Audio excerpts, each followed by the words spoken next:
13 വർഷങ്ങൾക്ക് ശേഷവും മണ്ണിനോട് അലിഞ്ഞു ചേരാത്ത മൃതദേഹം കണ്ടെത്തി. ബേക്കൽ മൗവൽ റിഫായി വലിയ ജുമാ മസ്ജിദ് ഖബർസ്ഥാനിയിൽ 13 വർഷങ്ങൾക്ക് മുൻപ് ഖബറടക്കിയ ആമുവിന്റെ മൃതശരീരമാണ് മണ്ണിനോട് ചേരാത്ത രീതിയിൽ കണ്ടെത്തിയത്.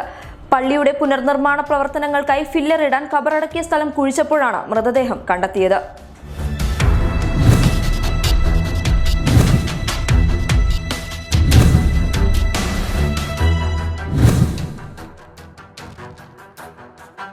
വിവരമറിഞ്ഞതോടെ നൂറുകണക്കിന് വിശ്വാസികളാണ് സംഭവസ്ഥലത്തേക്ക് എത്തിയത്. മൃതദേഹം കണ്ടതോടെ പള്ളിയുടെ നവീകരണ പ്രവർത്തനം താൽക്കാലികമായി നിർത്തിവെച്ചു.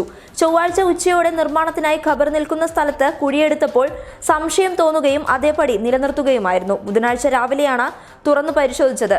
മൃതദേഹം അടക്കം ചെയ്യുമ്പോൾ പൂശുന്ന സുഗന്ധദ്രവ്യത്തിന്റെ മണം സ്ഥലത്ത് പരന്നിരുന്നുവെന്നും ദൃക്സാക്ഷികൾ പറഞ്ഞു.